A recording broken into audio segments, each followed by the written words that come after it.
Tout le monde n'est pas connecté, je crois encore.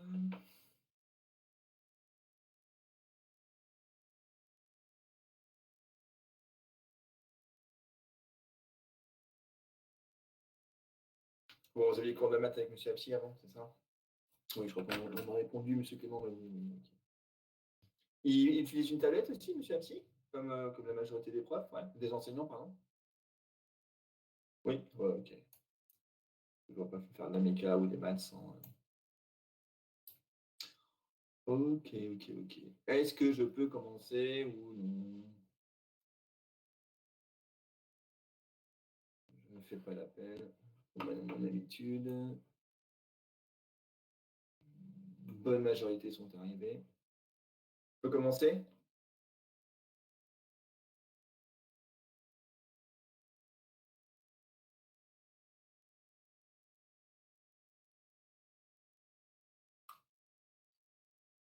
Bon, pas de réponse, donc je prends ça pour un oui.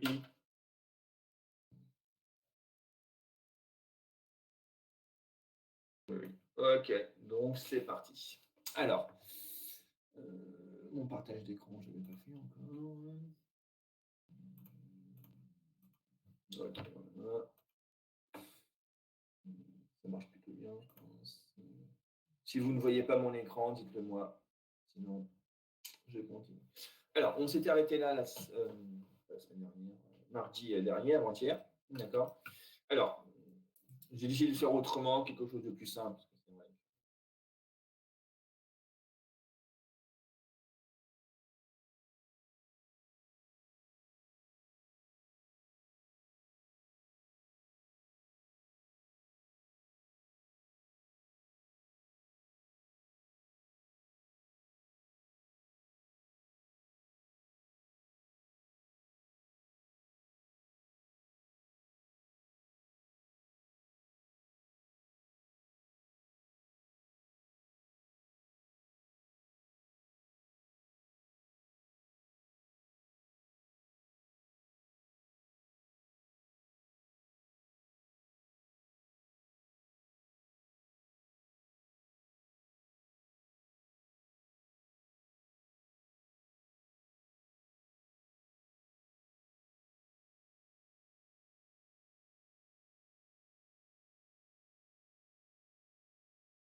l'équilibre, hein, d'accord, du demi-tube.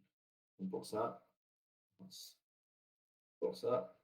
on va étudier hein, donc, équilibre, hein, équilibre du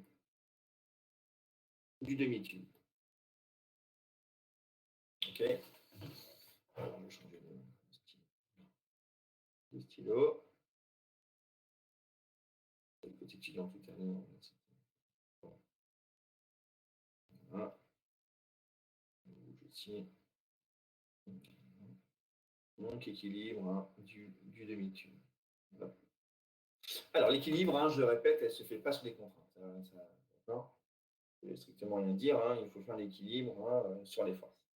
Alors, si je regarde dans la partie en rouge, je vais la mettre en rouge. Justement. Je vais l'écrire en rouge. Ça m'agace. Si je regarde la partie en rouge, on voit qu'elle, bon, c'est ma pression P qui est à l'intérieur. Elle s'exerce sur une surface qui a quoi? Ma surface en rouge, hein, c'est quoi? C'est sur tout le long du tube, donc ça va être B. D'accord? Fois quoi? Fois le 2R. Mais 2R, hein, et à chaque fois ici j'ai petit t, et là j'ai petit t aussi. 2R sur moins 2t. D'accord? Alors, ça, c'est égal à. Bon, je vais garder ce. Voilà. Regardez ça, en fin de compte, c'était pas plus mal. Maintenant, je regarde mon sigma. D'accord? Donc ça, c'est la pression. Je reviens dessus, pression, et ça, c'est ma surface. Surface hein, sur laquelle agit P. Surface sur laquelle agit P. La pression. D'accord? Maintenant, si je regarde hein, ce qui se passe ici au niveau du petit rectangle là, hein, où j'ai marqué mes forces. Donc ça va dire que c'est en bleu.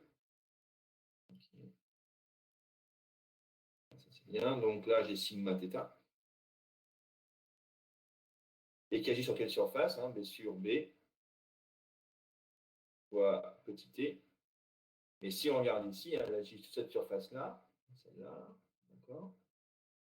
Mais elle agit également sur celle-ci, qui est représentée ici. D'accord? Donc c'est 2 fois ça. D'accord? Et donc ça, hein, surface sur laquelle. Et donc là, hein, j'ai bien une force à gauche et une force à droite. Donc là, j'ai le droit de faire l'équilibre. Donc surface hein, sur laquelle agit sigma θ. Est-ce qu'il y a des questions par rapport à ça ou est-ce que c'est bon?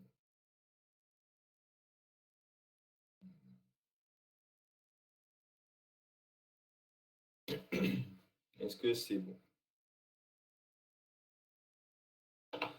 Oui, oui. Ok, c'est bon. Il n'y a rien de sorcier là, d'accord? Alors, bon, ça, je peux le réécrire. Hein. Ça me fait B, d'accord? R moins T, c'est égal à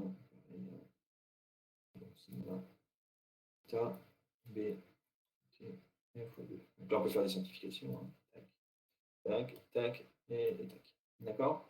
Donc à partir de là, je peux retrouver mon sigma θ et je vois que c'est égal à P facteur de R moins T sur petit t. D'accord? Alors avec ça, on aurait pu utiliser un calcul d'intégrale. Bon. Moi, c'est vrai que j'apprécie ce genre de choses, le calcul d'intégrale, mais là, on va être le plus efficace possible. Et voilà. Donc, alors si on prend la théorie des parois minces, hein, on trouverait hein, que ce serait égal directement à PR. Et si on fait le calcul, on voit que si on fait PR sur T ou P facteur de R moins T sur T, hein, on obtient à peu près la même chose. Donc là, si on fait l'application numérique, ben, j'obtiens sigma θ. Alors, je reviens à l'ETD. Est-ce que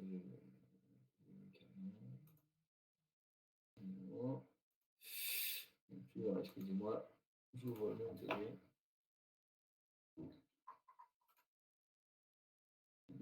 S, non, c'est pas ça.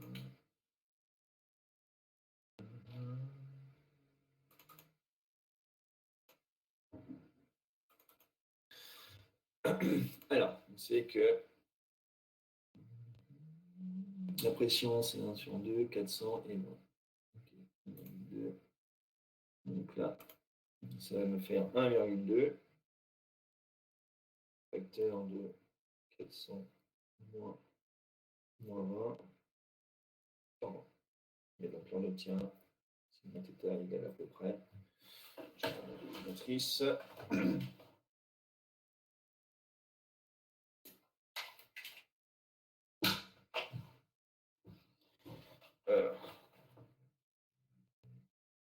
On obtient 1,2.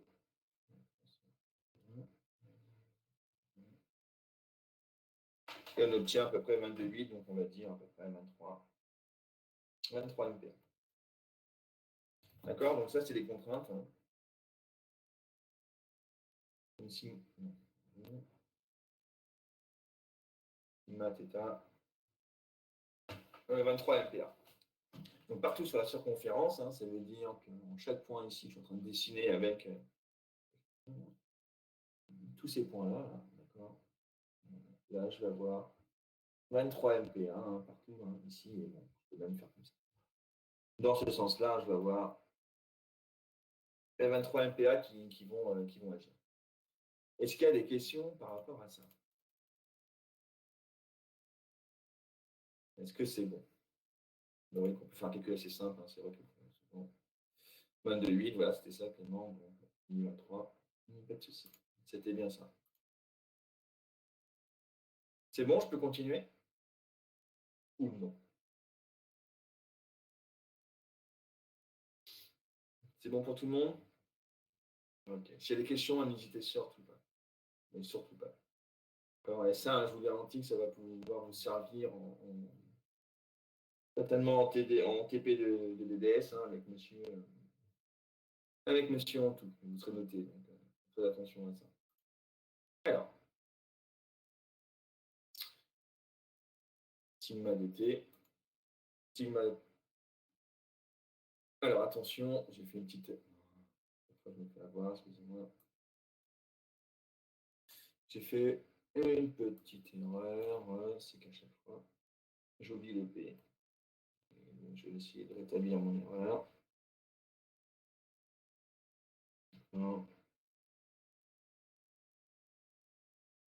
Voilà, c'est sigma dû à la pression.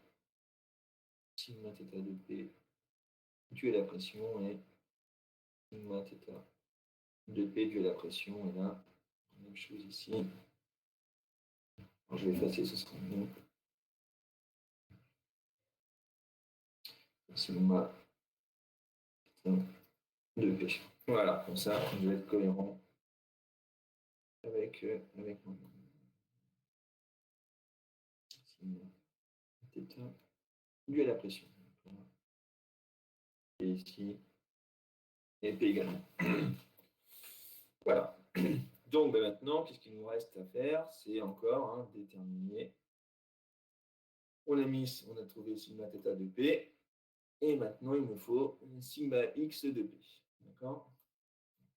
Sigma x de P. Sigma x de P. Donc là, sigma x θ de P. Donc là, sigma x θ de P. Donc ça, à quoi c'est égal? Donc voilà. Alors, je peux aller plus loin ou est-ce que vous avez besoin de recopier pour l'instant? Ou est-ce que c'est bon? Pour l'instant, c'est bon. Ok, bon. Alors, c'est bon aussi. Parfait. Alors là aussi, je vais chercher une figure.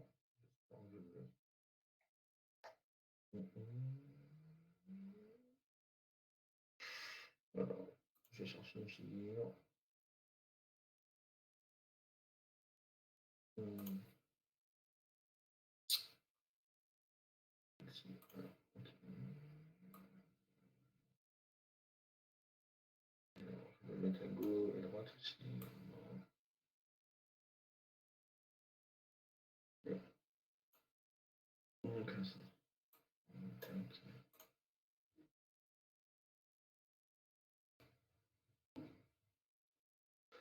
Alors maintenant, voilà, deux fois dessus. Alors, maintenant votre tube, imaginons, hein, il est sur l'axe X, donc j'ai fait une coupe là. Comme je vous le disais, hein, mon tube, il est forcément fermé.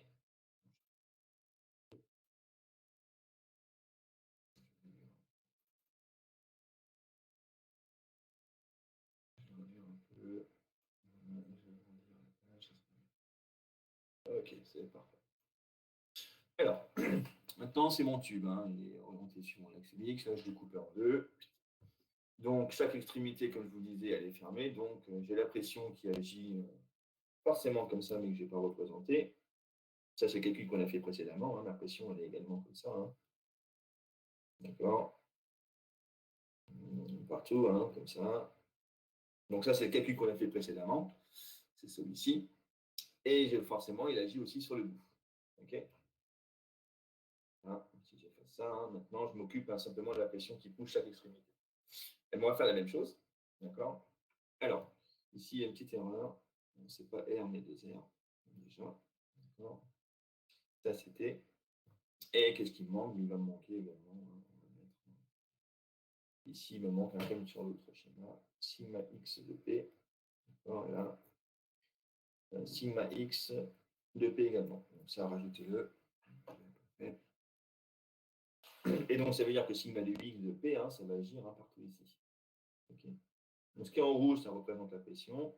Et ce que j'ai redessiné en vert, hein, ça représente les contraintes. Donc, comme tout à l'heure, on va faire l'équilibre. Donc là, rien de spécial. Hein. Qu'est-ce que j'avais indiqué tout à l'heure? Qu'est-ce que j'avais écrit? Équilibre du demi-tube. Hein. Okay. Donc là aussi, toujours équilibre. Donc là, équilibre.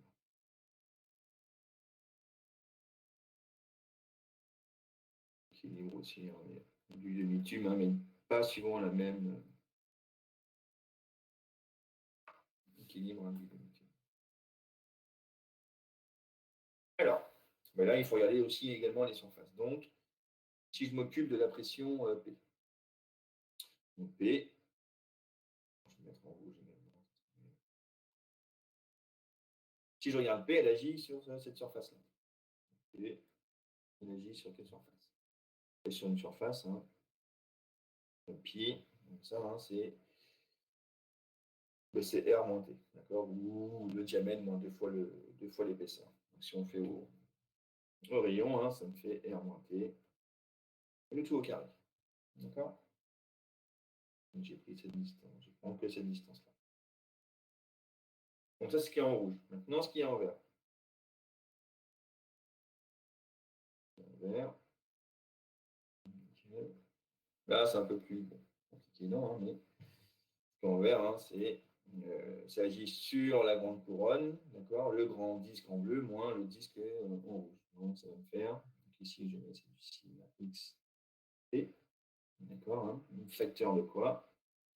LR de du grand disque, hein, moins LR du petit disque. Voilà, donc on peut l'écrire comme ça. Bon, ça, on ne va pas le laisser comme ça. Hein. Bon, déjà, on peut factoriser par pi.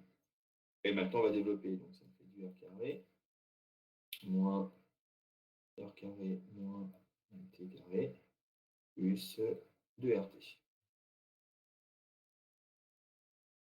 Donc, ça et ça s'élimine. Donc, ça me fait sigma X de P, facteur de pi, facteur de 2RT moins T au carré. Bon, là, je développe, hein, mais je refactorise. Je ne fais rien de spécial. Hein, d'accord. Et on peut mettre T en facteur également. Ça me fait sigma X de P, pi fois t, facteur de 2R, 2R moins t. Et donc, je vois que ça s'élimine. OK. Donc, qu'est-ce qu'il me reste? Ben, il me reste que... excusez-moi. Ben, il me reste que sigma x et de p, c'est égal à...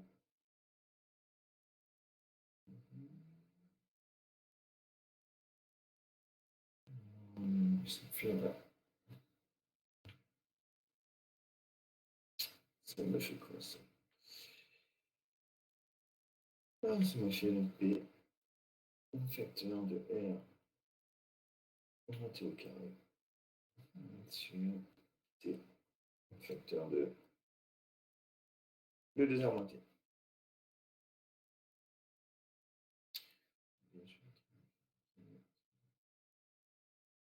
Et voilà.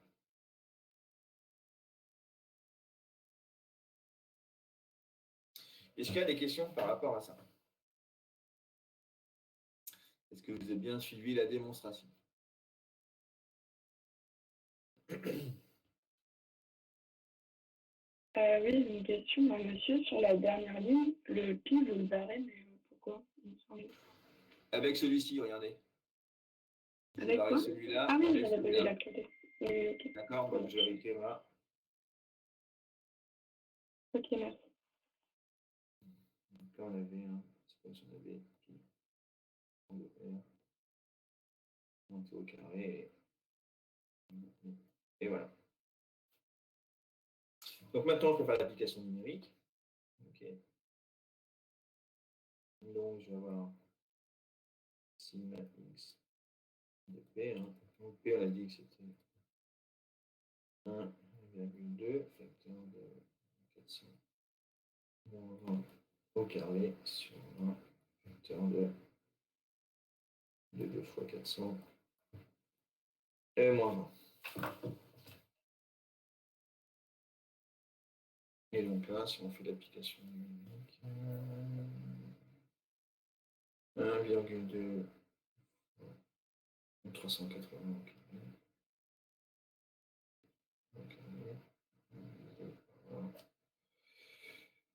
fois 780.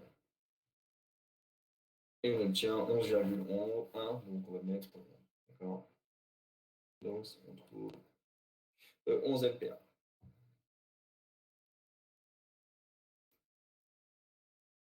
Donc on a sigma x de p est égal à 11. 11 LPA. Est-ce qu'il y a des questions par rapport à ça?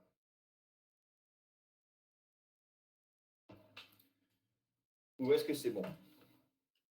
S'il y a des questions, je vous écoute.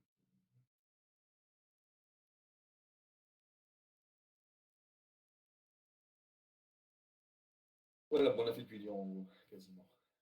D'accord? Bon, vous voyez, on s'est affranchi à des calculs intégrales et on a fait plutôt ce calcul, on va dire, assez simple. Donc je répète, l'équilibre, elle ne se fait que sur les forces. On ne peut pas dire, on peut faire l'équilibre sur les contraintes. Pourquoi? Parce que si je regarde ici mon schéma, on voit bien que les contraintes n'agissent pas du tout sur la même surface.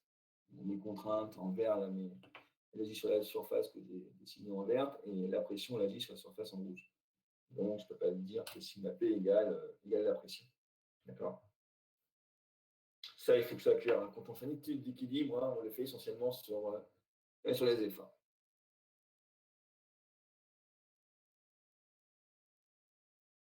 Est-ce que c'est bon?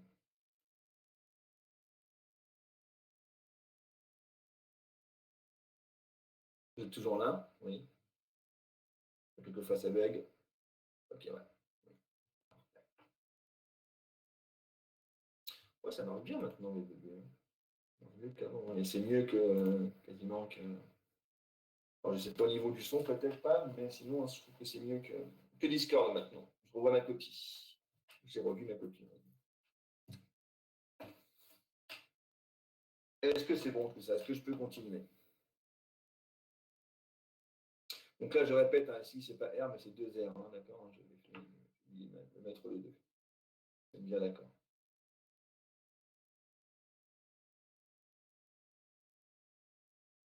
Je peux continuer? Ok. La chaise mal conduite, très bien.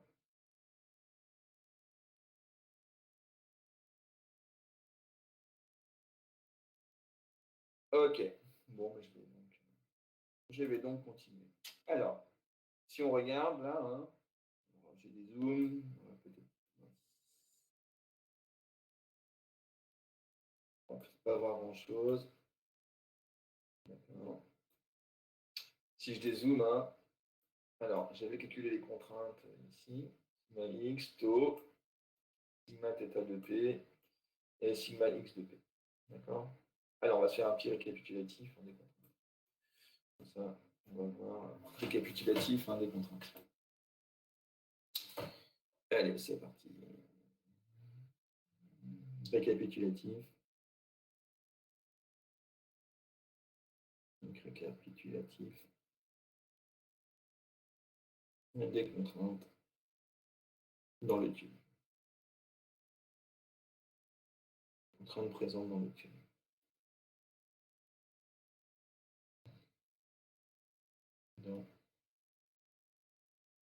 Dans le tube ou le cylindre creux. On est bien d'accord, ça revient exactement. Alors, les contraintes normales. On va regarder déjà les contraintes normales. Comme ça. Les contraintes. Les contraintes normales. Alors, les contraintes normales, hein, on peut en avoir par rapport à x et par rapport à, on va dire, à θ. Alors, par rapport à x, hein, si on regarde, je vous laisse copier peut-être un peu.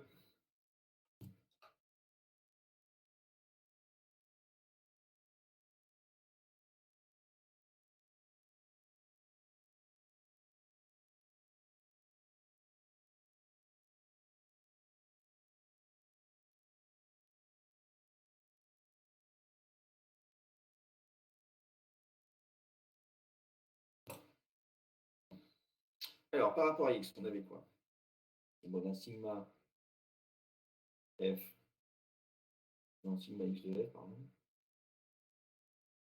On a sigma x de f, qui sont égales à, je sais plus combien, 3, il me semble. 3 MPa. Donc 3 MPa.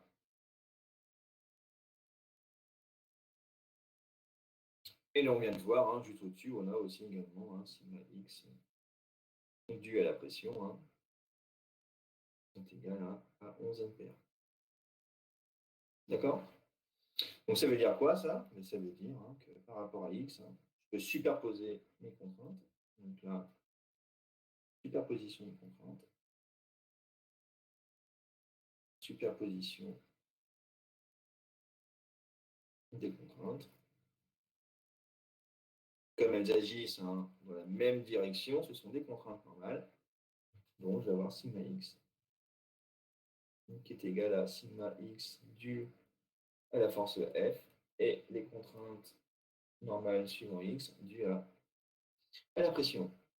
Donc j'ai sigma x hein, qui est égal à les 11 et 3, hein, ça me fait 14 ampères. Est-ce que c'est clair ça? Je répète, on a le droit de les ajouter ici. Hein, pourquoi? Parce que hein, elles agissent, hein, ce sont des contraintes normales et elles agissent hein, suivant la même direction. Même si j'avais quelque chose ici de négatif, hein, moi, imaginons que l'effort est de comprimer le tube, hein, ben, ça m'aurait fait 11 moins 3, donc j'aurais 8 ampères. Est-ce que c'est bon ça? Ou est-ce qu'il y a des questions?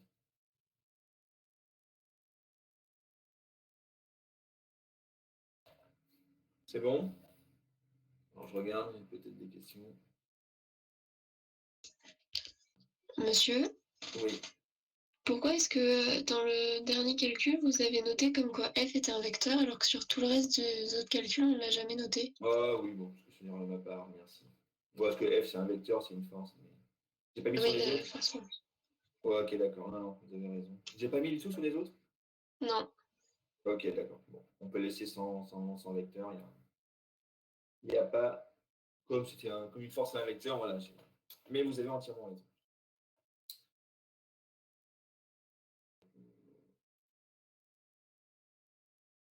Bon, apparemment, pas de questions particulières. Donc ça, c'est bon. Donc, pas de questions, je continue. Alors maintenant, par rapport soit à θ, on va dire, ou par rapport à θ. On a vu qu'on avait sigma θ, et la seule contrainte, on va dire circonférentielle, ou suivant l'axe x ou y, non, suivant, pardon, y ou z, on avait celle due à la pression. D'accord? En gros, je redescends, je remonte plutôt. C'est celle-là. D'accord? Ici, hein, si je faisais. Là, je pourrais dire que θ, c'est ça. D'accord? Ça, c'est θ. Donc, je sais que x. Mince.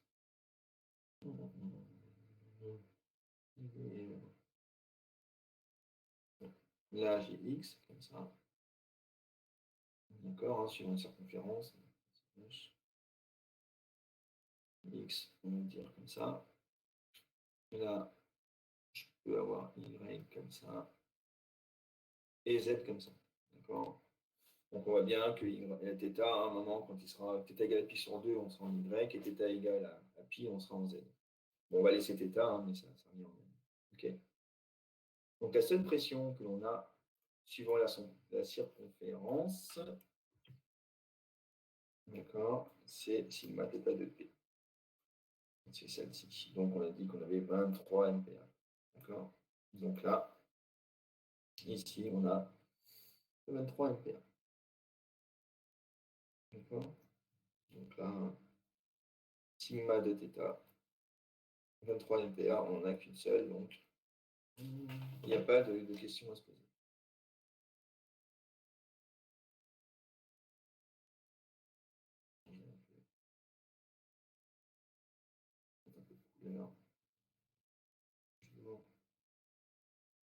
Et voilà. D'accord? Donc ça, c'est pour les contraintes normales.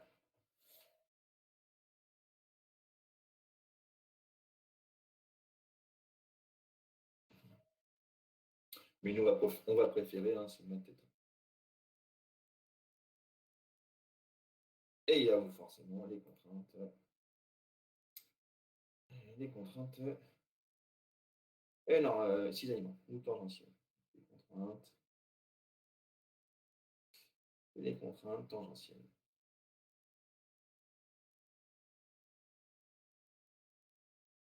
Et donc là, quand on regarde les calculs qu'on a fait précédemment, et les contraintes tangentielles, on n'a qu'une seule. C'est celle due au moment de tension.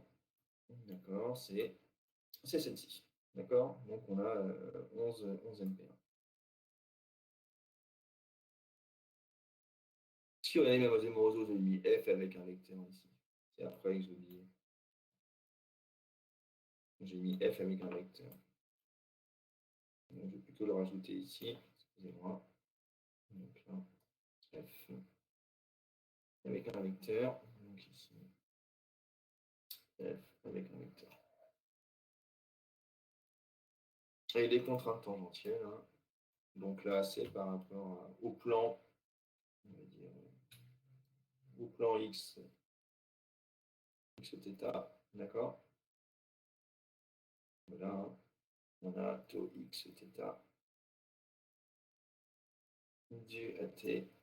On a dit qu'on avait 23 MPa aussi, c'est ça? Non, 11 MPa, pardon. 11 MPa. D'accord? Donc, on a également taux X θ. Au final, ce sera toujours 11 MPa.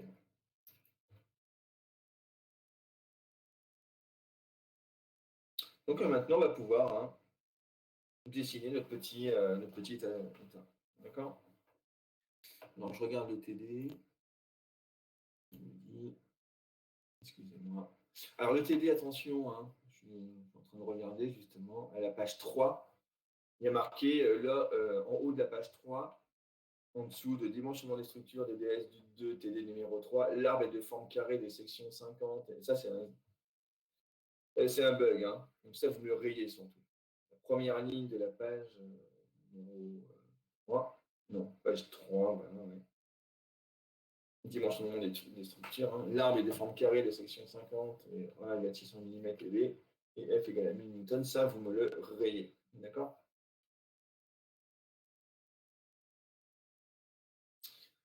Alors, normalement, on a fait la première question.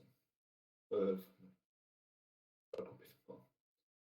Voici, on a fait déterminer les contraintes selon les axes X et θ. Voilà, donc on a fait que ça. Donc on va faire un petit schéma aussi, toujours. Un schéma récapitulatif. Donc on peut dire, quand on a tout ça, je vais un peu dézoomer pour avoir la page complète. Mais là, ce que l'on peut faire, c'est toujours notre petit carré. D'accord. Et là, je vais placer directement θ et Y dans la bonne direction. D'accord? Alors, suivant θ, on a dit qu'on avait. Suivant θ, on avait. Alors, attendez, je vais refaire mon petit schéma. Parce qu'on est pas génial.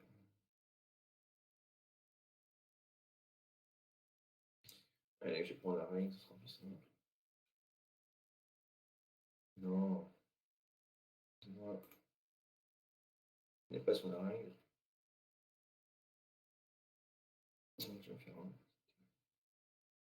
Plus bas même. Non. Non.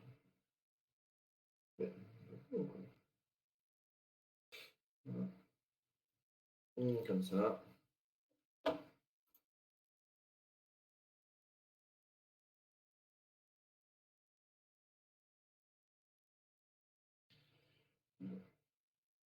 Comme ça. Juste pour que la prochaine fois vous embêtez moins, si vous voulez, il y a un paramètre qui permet de faire des carrés tout seul.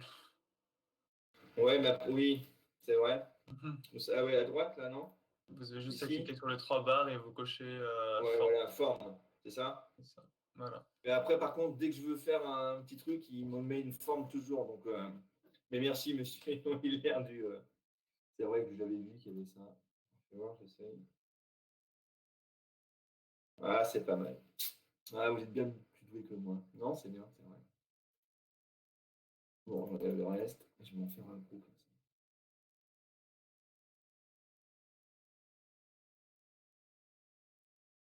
Ah, ça marche pas toujours, si? Je crois qu'il faut le tracer en une fois, sinon il ne reconnaît pas. Mais Comment? Je crois que c'est juste qu'il faut le tracer en une fois, sinon il ne reconnaît pas. D'accord, ok. Ouais, ok. Ok, j'efface. Voilà, je suis pas doué. Excusez-moi. Ah,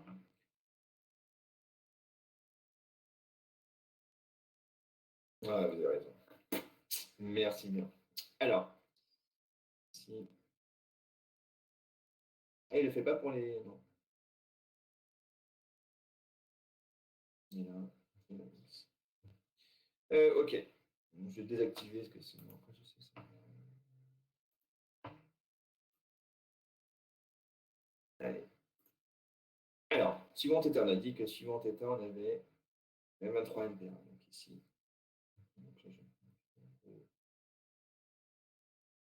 Donc là, j'ai 23 MPa.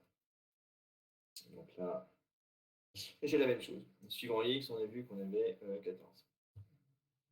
Donc là, suivant X, ici, j'ai 14 MPa, et là également. Et suivant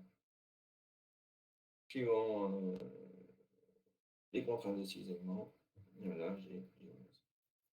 Ok.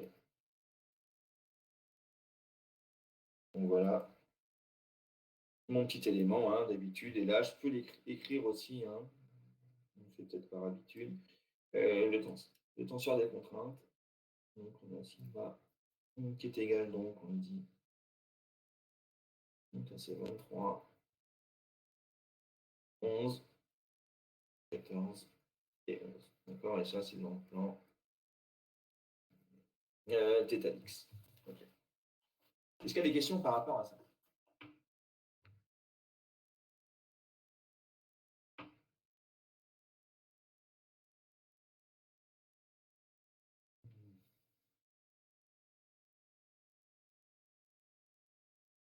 Sud de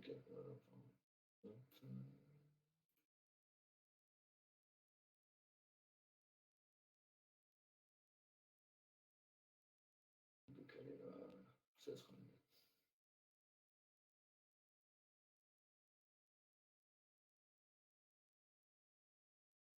Est-ce que c'est bon pour tout le monde ça? Et donc là, j'ai oublié.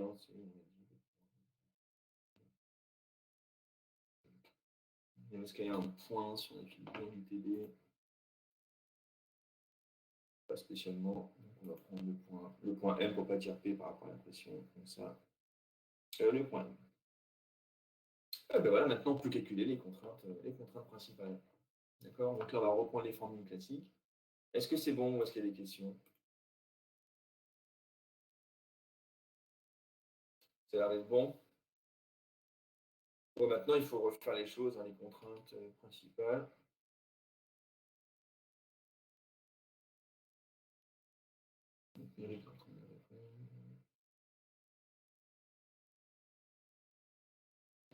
C'est bon, ok. Il nous reste un petit quart d'heure, et après je vous laisserai tranquille. Allez, essayez de moi calculer les contraintes.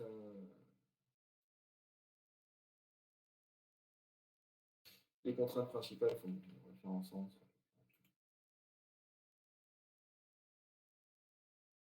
Alors, calcul donc des contraintes principales. Contraintes principales et direction. Contraintes principales et direction.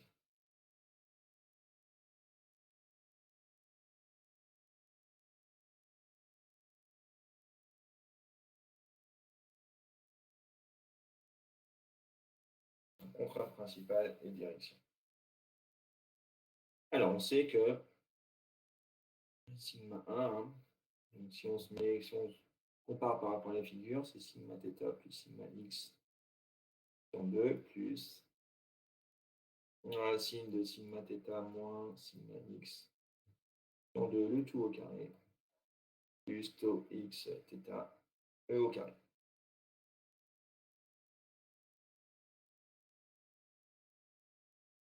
Alors, je me garde ici les valeurs des contraintes. Alors, ça va faire quoi? Ça va faire, on sait que c'est 23, plus 11 sur 2, plus 23 moins 11 sur 2, le tout au carré, plus... Ah non, parce que j'ai pas fait une limite. Ouais, ça sert à rien. Donc attention, c'est pas 11, mais c'est 14.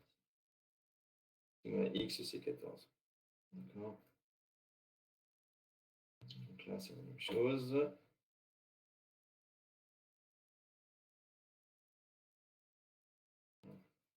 D'accord. Alors, si je reviens sur mon tenseur, là, ou ma matrice, ça, c'est sigma x, sigma θ,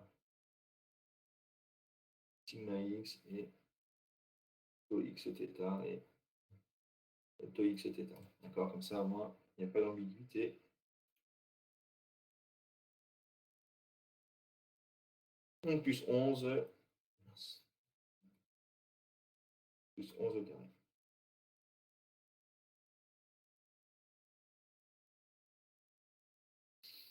Et ça, on trouve à peu près 23, 14. Vous avez mis la racine carrée sur l'ensemble du calcul. Comment? Vous avez mis la racine carrée sur Ah, tout. oui. Vous avez entièrement raison. Merci. Voilà. 37.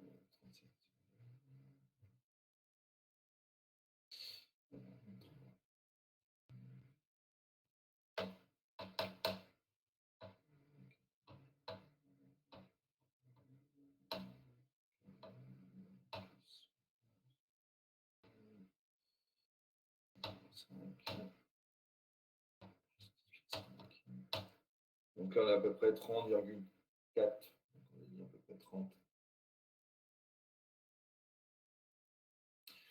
30 MPa. Ensuite,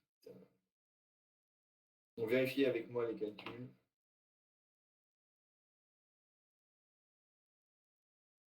Maintenant, on peut sigma 2, c'est sigma θ moins le plus sigma x, pardon, sur 2 et moins racine de sigma θ moins sigma x sur 2 le tout au carré plus tau x θ au carré. D'accord. Donc là, ça va faire. Il suffit de mettre moins ici.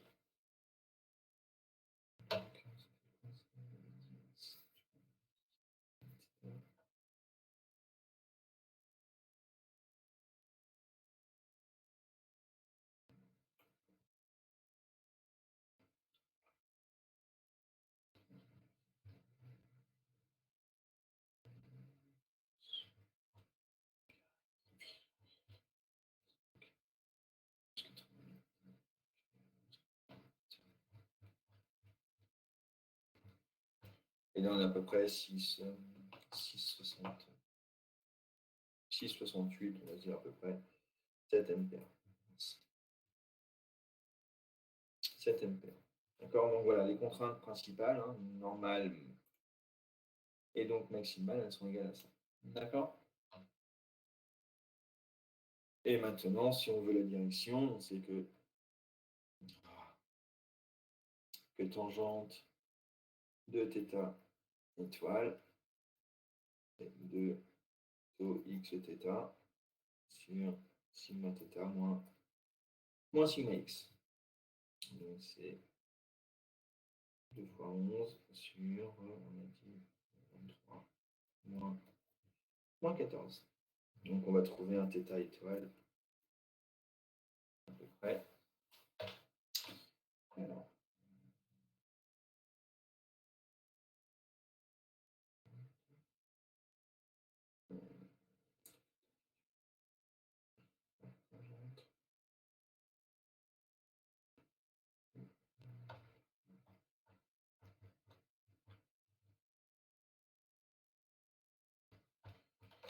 donc on trouve à peu près un angle de 34 degrés. Ça, c'est égal à sigma 1, et ça, c'est égal à sigma 2. Oh.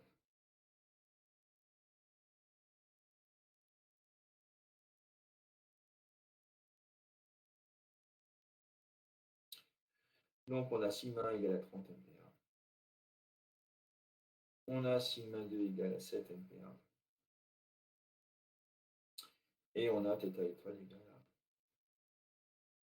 à 34 degrés. Donc si on se refait un petit schéma, d'accord, et on passe.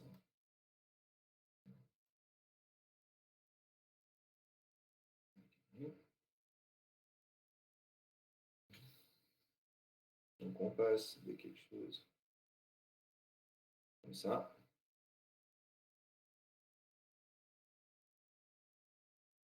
À quelque chose. Ah, c'est mieux comme ça. Merci, monsieur. Et non hiver. Donc là, on avait toujours θ x comme ça. Et là, on a les directions 1 et 2. D'accord. Donc ici, on a un angle, on va exagérer un peu, de 34 degrés. Et on a comme contrainte ici. On a comme contrainte ici,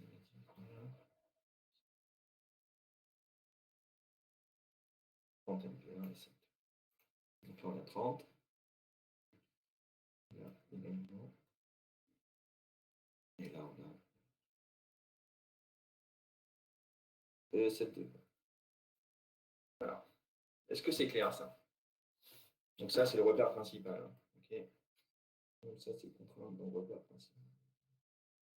Contrainte. Contrainte principale.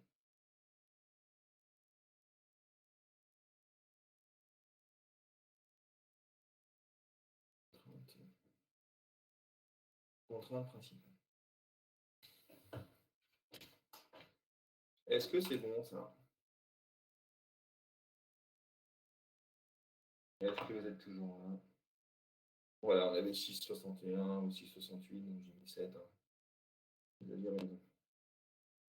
C'est bon? Ok. Allez, je dézoome.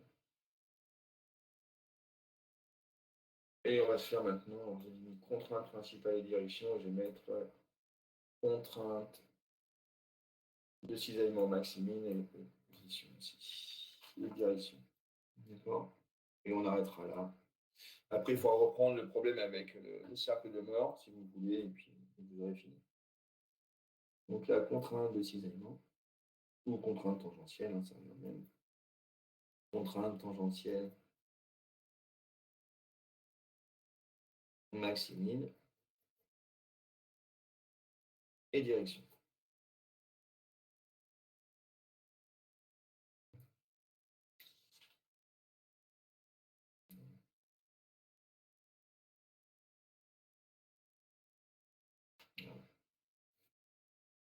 Voilà. Alors.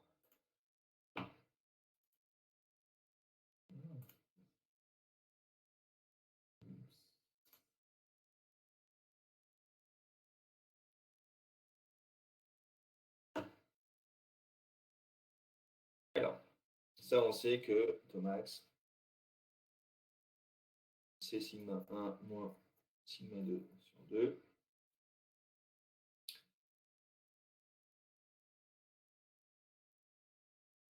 D'accord. Donc, on a dit que c'était 30. Non. Non, si, c'est ça. Donc, c'est 30. Moins 7 sur 2. Donc, ça me fait 30 moins 7, ça fait 23. Donc, ça fait 11,5. 11,5. Et tout.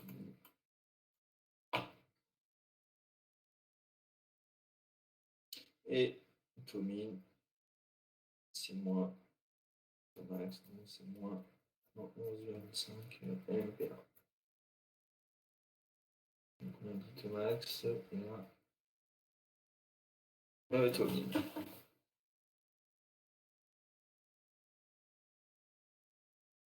Donc on a Thomas qui est égal à 11,5 et Tomine qui est égal à moins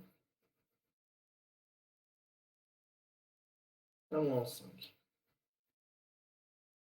Et pour terminer, les directions.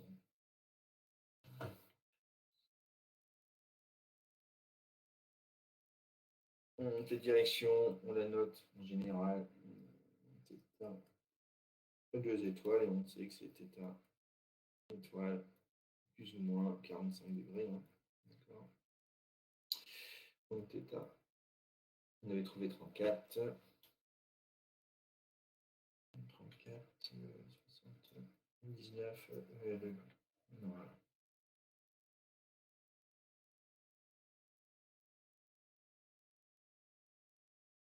Voilà, ça c'est bon. Et il nous faut aussi les contraintes normales dans le plan du cisaillement max. D'accord, ce qu'on appelle sigma D. Donc sigma D, on sait que c'est sigma 1 plus sigma 2 sur 2, ou alors sigma x, sigma θ plus sigma x sur 2.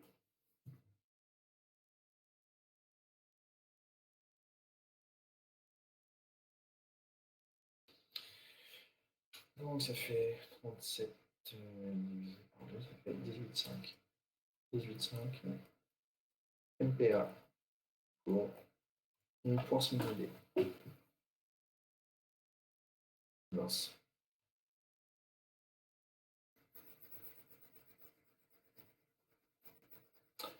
Et voilà. Bon, on fait un petit schéma aussi pour finir, et puis on aura fini. On va faire un petit schéma.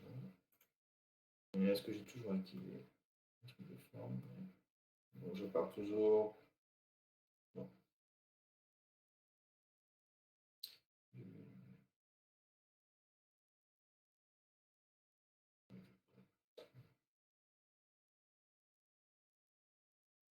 Voilà. Donc là, j'ai toujours θ et x. D'accord. Et là, je vais passer.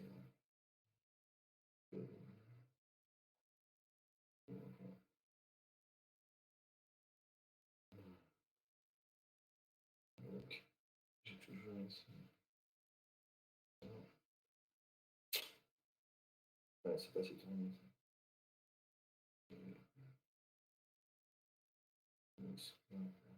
Faut que je tourne encore plus.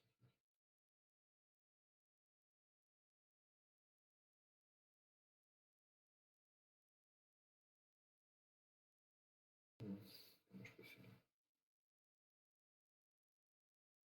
Je pars de ça. Si je vais faire un truc comme ça. Et comme ça.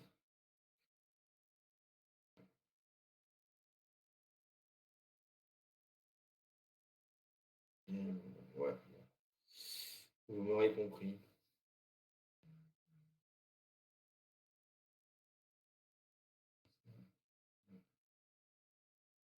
Bon, j'efface tout ça, c'est moche.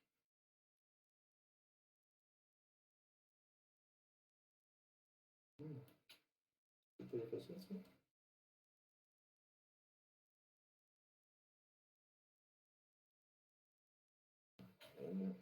Bon, vous avez compris. Désolé. Vous avez fait ça. Comme ça. Et comme ça. D'accord. Là, je peux faire un élément comme ça. Voilà. Ouais. Donc, je vais dessus.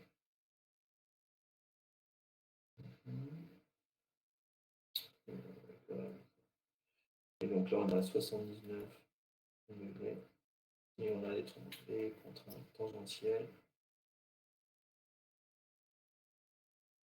Non. Comme ça. Si je fais ça. Comme ça.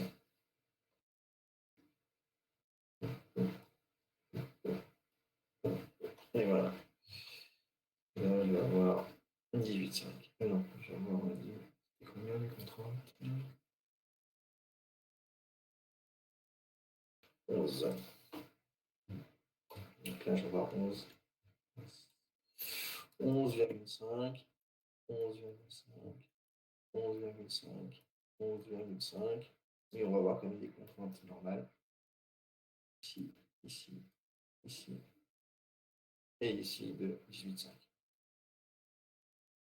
Donc ça, c'est contrainte, non, contrainte, cisaillement max. Maximum. Et voilà. Et la direction ici qui est de 79.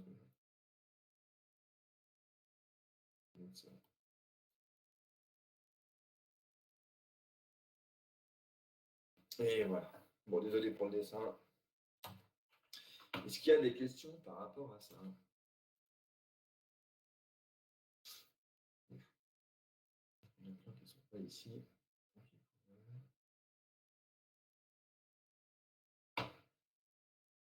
Est-ce que c'est bon?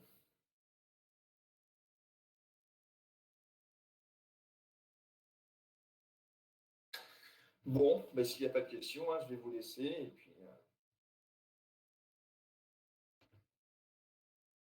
Et vous souhaitez une bonne journée, une bonne après-midi. Je crois que vous avez encore cet après-midi. Moi également. Donc, s'il y a des questions, n'hésitez pas. Hein. Mais avec ça ira bien aussi. Allez, au revoir tout le monde.